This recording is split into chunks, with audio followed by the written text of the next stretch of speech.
আল্লাহ আপনাকে ভালোবাসে, এই কথাটা কতটা গভীর সেটা কি আপনি বুঝেন? দুনিয়ার প্রত্যেক মানুষের ভালোবাসার পিছনে স্বার্থ থাকে, কিন্তু আল্লাহ তাআলার ভালোবাসায় কোনো স্বার্থ থাকে না। চলুন জেনে নেই আল্লাহ তাআলা আপনাকে ভালোবাসে এমন 7টি লক্ষণ। 1. আপনি ধীরে ধীরে গুনাহ থেকে দূরে সরে যাচ্ছেন। আপনি আগে যেসব গুনাহ বা হারাম কাজে আনন্দ পেতেন, কিন্তু এখন আর সেসব গুনাহ বা হারাম কাজে আগের মতো আনন্দ পান না। নিজের অজান্তেই সেসব খারাপ কাজ থেকে দূরে সরে আসছেন। আপনি একা একা বসে কান্না করছেন, নিজের পাপের জন্য অনুশোচনা হচ্ছে, আল্লাহর কাছে ক্ষমা চাইছেন। আপনার এই পরিবর্তন হুট করে হবে না, এটা আল্লাহর দেয়া বিশেষ এক নিয়ামত। 2. আপনার মধ্যে নামাজ আদায় করার তীব্র আকর্ষণ তৈরি হয়েছে। আগে নামাজ ছেড়ে দিলে কোনো অনুশোচনা হতো না, আজান শোনার পরেও নামাজ পড়ার কোনো আগ্রহ তৈরি হতো না, কিন্তু এখন আপনার নামাজ পড়ার আগ্রহ তৈরি হয়েছে।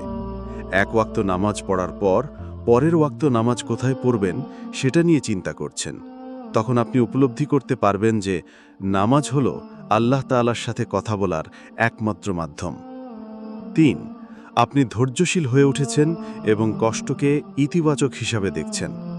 আপনার জীবনে দুঃখ আসছে, কষ্ট আসছে, কিন্তু আপনি আগের মতো ভেঙে পড়ছেন না, বরং বলছেন আল্লাহ যা করেন তা আমাদের ভালোর জন্যই করেন। কোরআনে বর্ণিত আছে, আল্লাহ নিশ্চয়ই ধৈর্যশীলদের সাথে আছেন। সূরা বাকারা আয়াত 153। ধৈর্যের এই অবস্থানে পৌঁছানো সবার পক্ষে সম্ভব না। 4. আপনি নিজের ভুল বুঝতে পারছেন এবং তওবার শক্তি পাচ্ছেন। আল্লাহ যাকে ভালোবাসেন তাকে গুনাহ থেকে ফিরিয়ে আনেন, আর গুনাহ থেকে ফিরে আসার সবচেয়ে বড় মাধ্যম হল তওবা। তওবার মাধ্যমে আল্লাহ একজন ব্যক্তির পাহাড় সমান গুনাহ পর্যন্ত মাফ করে দেন। 5. আপনার অহংকার ভেঙে পড়েছে এবং আপনি নম্র ও বিনয়ী হয়ে পড়েছেন। আপনি আগে নিজেকে জাহির করতে ব্যস্ত থাকতেন, নিজে হাই স্ট্যাটাস লাইফস্টাইল মানুষের কাছে প্রকাশ করতেন, কিন্তু এসব আর এখন আপনার ভালো লাগে না। আপনি বুঝছেন যে আল্লাহই সব, আল্লাহ ছাড়া কেউ বড় হয় না। 6. আল্লাহ আপনাকে পরীক্ষার মধ্যে রেখেছেন কারণ তিনি আপনাকে পরীক্ষার মাধ্যমে পরিশুদ্ধ করে নিতে চাচ্ছেন। হয়তো আপনার দোয়া কবুল হচ্ছে না, আপনার রিজিক কমে গেছে, আপনার প্রিয় জিনিস বা মানুষ আল্লাহ আপনার কাছ থেকে দূরে সরিয়ে দিয়েছেন। এই সব কিছুর মাধ্যমে আল্লাহ আপনার ধৈর্য পরীক্ষা করছেন। 7. আপনার পবিত্র কোরআন শরীফের প্রতি আকর্ষণ বেড়েছে।